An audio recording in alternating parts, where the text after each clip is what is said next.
Hello all, అందరూ ఎలా ఉన్నారు? బాగున్నారా? Welcome to my channel coffee with Keerthana. And చెప్తున్నాను ముందే, కొత్తగా నా ఛానల్ని ఎవరైనా విజిట్ చేస్తుంటే అండ్ నా వీడియోస్ మీకు బాగా నచ్చుంటే don't forget to subscribe and encourage మీ.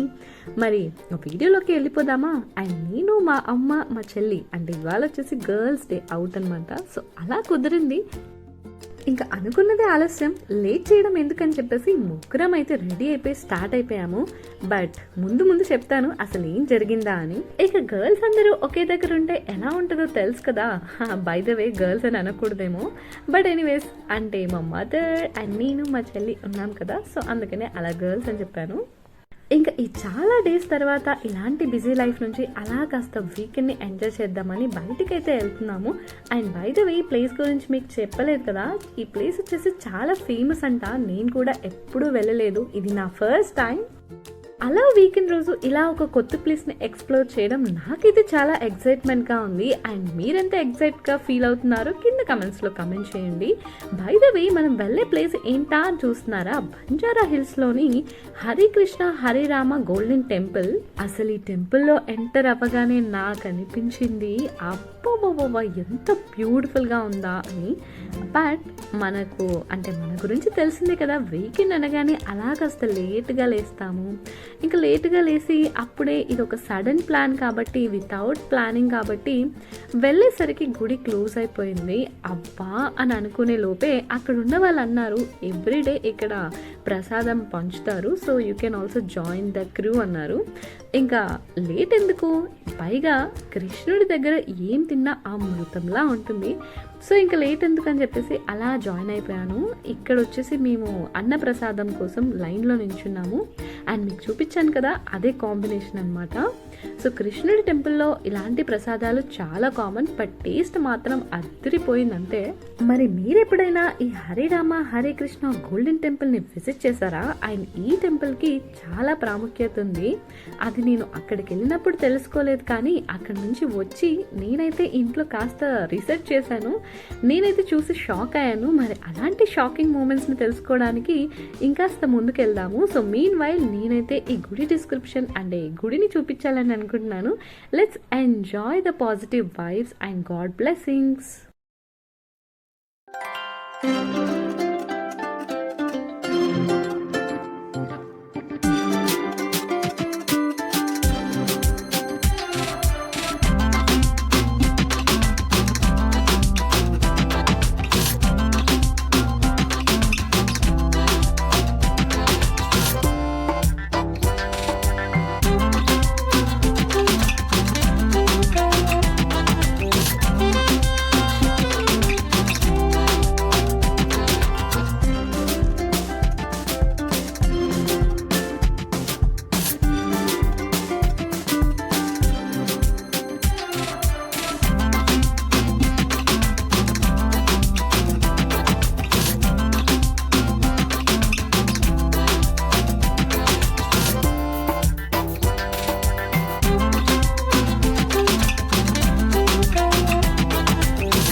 చూసారు కదా ఎంత బ్యూటిఫుల్గా ఉందో. అండ్ నేను కూడా మీలాగే షాక్ అయ్యాను, because the very first time నేనైతే విజిట్ చేశాను.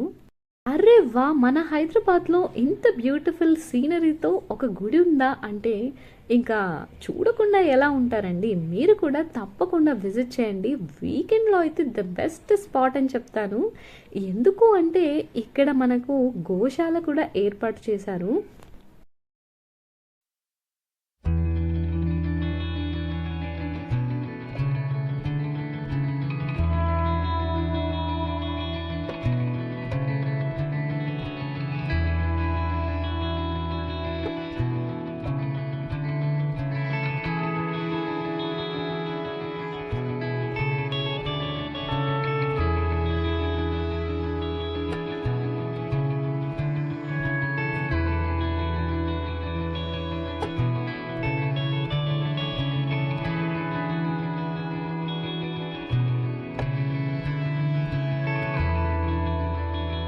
అలా మనకు దర్శనం అయ్యాక గోశాల వైపుగా తీసుకెళ్తుందనమాట.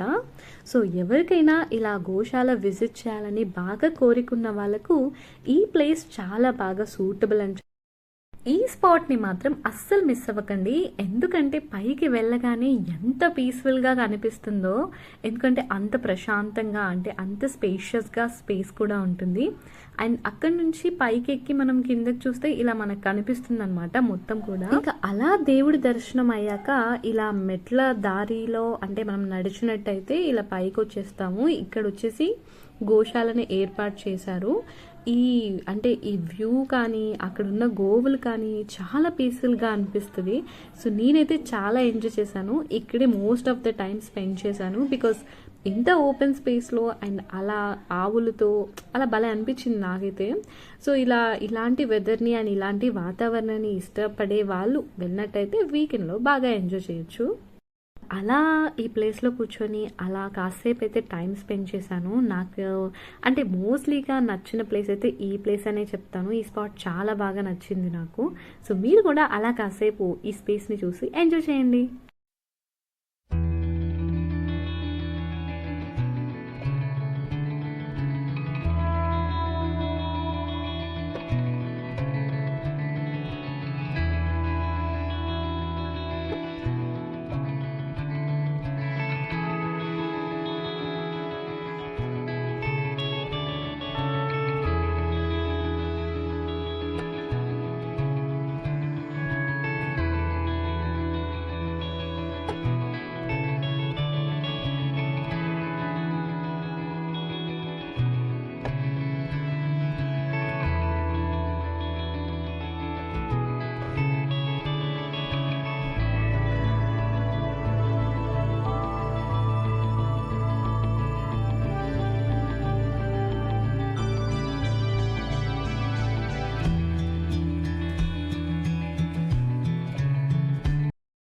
ఇక మొత్తానికి ఈ గుడి స్టోరీ తెలుసుకుందామా. ఈ గుడిలో స్పెషల్గా అయితే స్వయంభూ లక్ష్మీ నరసింహస్వామి గారి స్టోరీ ఏంటంటే, స్వయంగా లక్ష్మీ నరసింహస్వామి వెలిసాడని చాలామంది చెప్తారు. అంటే నేనైతే వికీపీడియాలో అదే చూశాను. మోస్ట్లీ అక్కడ వాళ్ళని అడగొచ్చు, కానీ నాకెందుకు అప్పుడు ఆ థాట్ రాలేదు. లేకపోతే అక్కడే క్లియర్గా స్టోరీ అడిగి తెలుసుకునేదాన్ని. అండ్ ఇంకా రాయి రూపంలో అంటే శాలిగ్రాహం అని ఏదో అంటారు. సో అలా రాయి రూపంలో దేవుడు ఇలా అంటే అది యాక్చువల్లీ నేపాల్లో దొరుకుతుందంట. అంటే నేపాల్లో ఫస్ట్ ఫైండ్ అవుట్ అయింది. సో అక్కడి నుంచి ఇక్కడికి అలా ప్రత్యక్షమయ్యాడంట. సచ్ ఎ మెరాకులస్ థింగ్ కదా. అసలు ఇలాంటివన్నీ నిజంగా జరుగుంటాయో లేవో తెలియదు, కానీ అంటే మనం నిజంగా చూడలేదు, కానీ చూసిన వాళ్ళు ఎంత అదృష్టవంతులు కదా. అంటే ఇలాంటి మిరాక్యులస్ స్టోరీ విన్న వాళ్ళు కానీ చూసిన వాళ్ళు కానీ భలే అనిపిస్తుంది. అంటే లైక్ ఇట్లా గూస్ బాంబ్స్ వస్తాయి. అలా ఇంకా ఇక్కడ ఆంజనేయ స్వామి కూడా ఎదురుగానే ఉంటారు. అంటే ఆంజనేయ స్వామి తపస్సు చేస్తూ లక్ష్మీ నరసింహస్వామి అంటే లైక్ ఇట్లా ఎదురుగానే ఉండి తపస్సు చేస్తుంటారంట.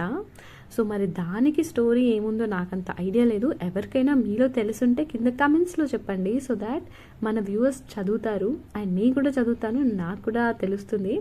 సో అలా అంటే నాకు తెలిసింది ఏంటంటే ఆంజనేయ స్వామి అలా లక్ష్మీ నరసింహస్వామి ఎదురుగా కూర్చొని తపస్సు చేస్తూ లక్ష్మీ నరసింహస్వామి దీవెనలు అందుకోవడం అనేది నాకు తెలిసింది. బట్ ఇంకా అక్కడ వచ్చేసి చాలామంది హరే రామ హరే కృష్ణ జపమాలను లైక్ యూస్ చేస్తూ జపాలు చేస్తున్నారు. అండ్ అలా స్పెషల్గా జపమాలను అంటే తీసుకొని అలా లైక్ వాళ్ళకు ఒక బ్యాగ్ కూడా ఇస్తారు. ఆ బ్యాగ్లో జపమాలను ఉంచి 108 టైమ్స్ అలా జపం చేయాలి. స్పెషల్గా చెప్పాను కదా జపాంజనేయుడు అని ఉంటారు అక్కడ. సో అలాంటి సన్నిధిలో చేస్తే పవిత్రంగా అంటే చాలా కలియుగంలో మనకు తెలియకుండానే మనం చాలా తప్పులు చేస్తుంటామంట. సో అలాంటి తప్పులను హరించడానికి చేసే జపమే హరే రామ హరే కృష్ణ జపం అని అక్కడ చాలామంది చెప్తుంటారు. అండ్ నేను చదివి తెలుసుకున్నది కూడా ఇదే అనమాట. సో అలా అంటే మన సోల్కి కనెక్ట్ అయిపోతామన్నమాట. అండ్ మనము ఏదైనా తప్పు చేసినా కూడా ఆ తప్పుకి కలిగే నష్టం ఏదైతే ఉంటుందో దాన్ని మనము ఇలా హరే రామ హరే కృష్ణ రామ రామ హరే హరే అనే ఒక జపంతో దాన్ని బ్యాలెన్స్ చేయొచ్చు. అంటే మనం చేసిన తప్పులన్నింటికీ కూడా పుణ్యం లభిస్తుంది, అదేమంటారు బ్యాలెన్సింగ్ అవుతుంది అని అంటారు కదా పెద్దలు, అంటే చేసిన తప్పును సరిదిద్దుకోవడం అని. సో అలా పీస్ఫుల్నెస్ కోసం కానీ, లేకపోతే మనం చేసిన తప్పులను అంటే మనకు తెలియకుండా చేసిన తప్పులను క్షమాపణ కోరుతూ అలా దేవుణ్ణి స్మరిస్తూ ఉంటారు. చాలా మందిని చూసాను నేను అక్కడ, మోస్ట్ యూతే ఉన్నారు. నేనైతే చూసి షాక్. అంటే నాకు తెలుసు అంటే ఇస్కాన్ అంటేనే ఇట్లా youth people are more like involved అని. సో ఇక్కడ నాకు అది చాలా ఎక్కువగా కనిపించింది. అండ్ దీని గురించి మీకు ఇంకేమైనా అంటే ఈ జపమాల గురించి స్టోరీ మీకు ఏమైనా తెలిస్తే కింద కమెంట్స్లో కమెంట్ చేయండి. సో నాకు తెలిసిన స్టోరీ అయితే ఇదనమాట. మొత్తానికి ఇలా నేను సాటర్డే డెవోషనల్గా స్పెండ్ చేశాను. అండ్ అలా మనము శ్రీకృష్ణుడిని ఇంకా లక్ష్మీ నరసింహస్వామిని దర్శించుకొని ఆంజనేయ స్వామిని దర్శించుకున్న తర్వాత అటువైపుగా వెళ్ళే దారే గోశాల అనమాట. అంటే అక్కడ నుంచి వెళ్తేనే మనకి గోశాల దారి ఉంటుంది. తప్పకుండా మీరైతే వీటన్నిటిని విజిట్ చేయండి. అండ్ చెప్పాను కదా జపాంజనేయ స్వామి అని, ఇదే అంటే ఇక్కడే ఆ దేవుడు ఉంటారు. అండ్ ఇది వచ్చేసి శ్రీ రాధా గోవింద స్వామి వారి ఆలయం అనమాట. సో ఇలా మొత్తానికి ఇటు నుంచి ఇక్కడ మనకు కనిపిస్తుంది కదా, ఇక్కడ నుంచి కొంచెం ఇక్కడ దూరంలో ఇక్కడ ఇప్పుడు ఏదైతే క్లోజ్డ్గా ఉందో అక్కడ లక్ష్మీ నరసింహస్వామి వెలిసి ఉంటారు. మొత్తం కూడా ఇలా రాయికి డైరెక్ట్గా ఉంటారనమాట. సో రాయికి విగ్రహాలను లైక్ అటాచ్ చేసి ఉంటారు. చూడటానికైతే నాకు అచ్చం యాదాద్రి నరసింహస్వామి లాగే అనిపించారు. బట్ ఇలాంటి టెంపుల్ నేనైతే చూడటం first time, that to in Hyderabad. So నాకైతే చాలా స్పెషల్గా అండ్ చాలా పాజిటివ్గా చాలా బాగా అనిపించింది. అక్కడ ఉన్నంతసేపు కూడా చాలా పీస్ఫుల్గా అనిపించింది. అండ్ ఇక్కడ అలా like quotations of Mahabharata like పెట్టుంటారు. సో ఇదనమాట వీకెండ్లో ఇలా డెవోషనల్గా నేనైతే నా డేని స్పెండ్ చేశాను. అండ్ బై ద వే ఈ గుడి టైమింగ్స్ వచ్చేసి 12 వరకే ఓపెన్ ఉంటుంది. అండ్ అగైన్ ఈవినింగ్ 5 తర్వాత ఓపెన్ చేస్తారు. సో మీరు వెళ్ళాలనుకుంటే టైమింగ్ మాత్రం మెయింటైన్ చేయండి, లేకపోతే ఇబ్బంది పడతారు. సరే ఇవాళకింతే. ఇలాంటి బ్లాగ్స్ మీకు నచ్చితే తప్పకుండా సబ్స్క్రైబ్ చేసుకోండి. మళ్ళీ నెక్స్ట్ బ్లాగ్తో మళ్ళీ కలుసుకుందాం. అప్పటి వరకు స్టే ట్యూన్. అండ్ ఎవరైనా కొత్తగా నా ఛానల్ని విజిట్ చేస్తుంటే don't forget to subscribe. That's all for today. సరే మరైతే వెళ్ళొస్తా. Bye bye.